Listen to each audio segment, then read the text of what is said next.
Hi, I'm Mark Clover and welcome to the Photographer Academy, and today we're talking bearded men.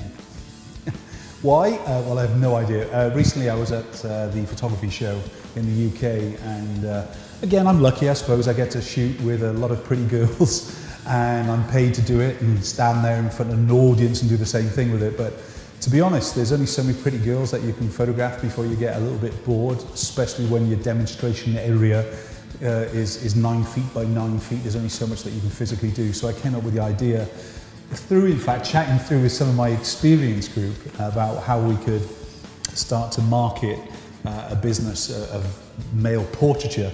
And I came up with a 101 bearded men kind of thing with it. And kind of, I joked about it in the background, but the more I thought about it, it was a great idea.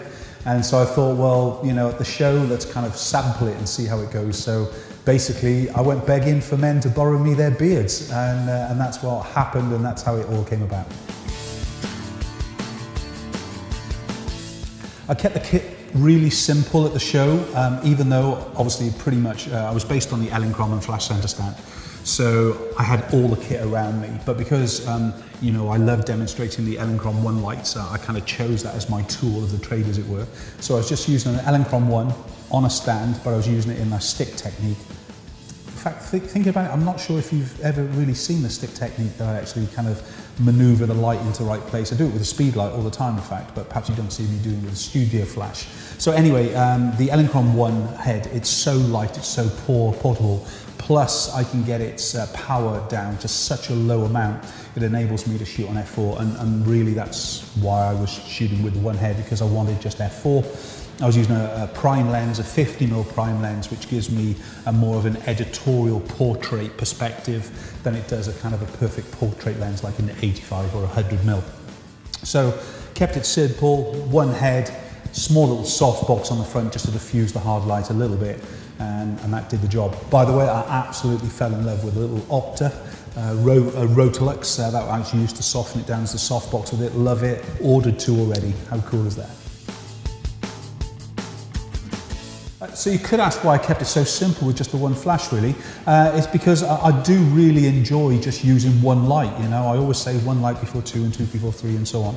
And I think too many photographers get too distracted too quickly and start adding in other flashes without really thinking about the end project or the end result. And that's something that if you're kind of just playing around with an idea to begin with, have a bit of a practice run. It's never a good idea when you're live at a show to have a practice run, but I knew by the end of the first couple of minutes for the first headshot that I knew I was going to actually just be shooting the one head during the course of the show.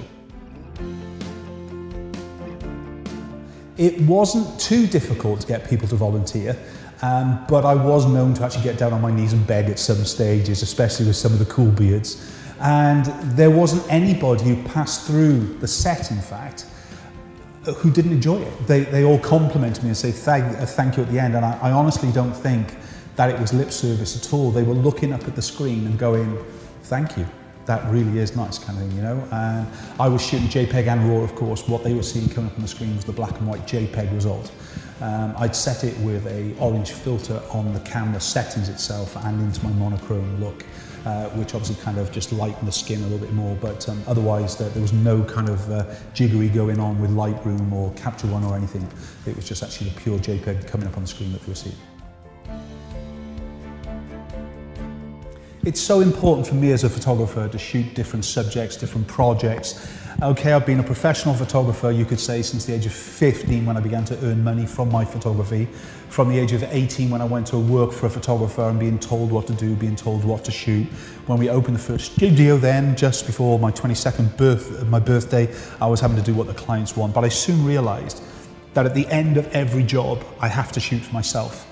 And whereas I'm demonstrating at kind of exhibition sites and demonstration areas, it's good to obviously impress the photographers with beautiful looking girls and kind of nice little dresses and so on. But you know what? I've got to impress myself. I've got to have a bit of fun with it. Otherwise you get very, very stale and you end up shooting the same old stuff every single session, and that's boring. You know, how often do you go to a trade show and you see the similar guys doing similar images time after time after time, and you go, show me something new. And you know what, it was great, and I have lots of compliments about it. Really looking forward to actually the feedback on social media as well, but I've got to do it for me. That's why I'm a photographer, it's for me. And even though I've got to shoot for a client to make money as a photographer, to use the word I am a photographer means I need to take stuff for myself, and that's the important part.